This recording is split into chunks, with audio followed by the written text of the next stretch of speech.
राधे राधे सभी को। होप्स आप सभी अच्छे होंगे। तो आज मैं आपको हमारी श्री जी और सखियों की और हमारे कान्हा जी की एक कथा सुनाने जा रही हूँ। बहुत ही अच्छी है, तो आप कृपया करके सुनिएगा और अच्छी लगे तो लाइक करें, शेयर करें और कमेंट सेक्शन में जाके कमेंट करें। तो कथा इस प्रकार है कि क्या हुआ। एक बार की बात है, हमारी सखियाँ जी हमारी श्री जी का श्रृंगार कर रही थी। श्रृंगार करते करते अब मावर लगाने की बारी आई कि श्री जी के पैरों में, चरणों में मावर लगना था। मावर होता है आलता। तो हमारे कान्हा जी हटी, उन्होंने बोला कि मावर तो श्री जी के चरणों में मैं ही लगाऊंगा। तो उन्होंने बोला कि मैं ही लगाऊंगा। अब एक सखी उनकी तरफ ऐसी निगाह से देखती हुई बोली, अरे जा गवाले जा, तुझे कहाँ मावर लगाने आएगा, तू तो गौओं को चराने के ही काबिल है, तू कहाँ हमारी श्री जी को मावर लगा पाएगा।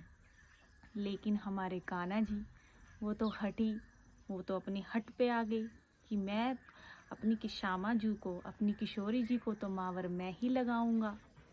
तो इस प्रकार अब सखियों का ऐसा था कि वो एकदम से कान्हा जी को मना नहीं कर सकती हैं। तो उन्होंने श्री जी की तरफ देखा और श्री जी ने अपनी भौहें हल्के से हिलाकर इजाज़त दे दी कि लगाने दीजिए। अब क्या हुआ, जब मावर लगाने की बारी आई, जैसे ही श्री कृष्ण ने श्री जी के चरण अपने हाथ में लिए, चरण हाथ में लेते ही एक हाथ में मावर का कटोरा, एक हाथ में श्री जी का चरण लेते ही जैसे ही उनका ध्यान चरणों की तरफ गया, वो तो कांपने लग गए। कटोरा उनके हाथ से गिर गया। उनकी आंखों से इतने आंसू कि धीरे धीरे उनकी आंखें बंद होती चली गई। उन्हें ऐसे लगा कि वो उस दुनिया में ही नहीं है, पता नहीं कौन सी दुनिया में चले गए और मूर्छित हो गए। इतना मतलब इतने चरण उनके सुंदर, कोमल, पावन, शक्ति वाले। जैसे ही वो मूर्छित हो गए, उसके बाद एक सखी ने बोला कि मैं अपनी श्री जी को मावर लगाऊंगी।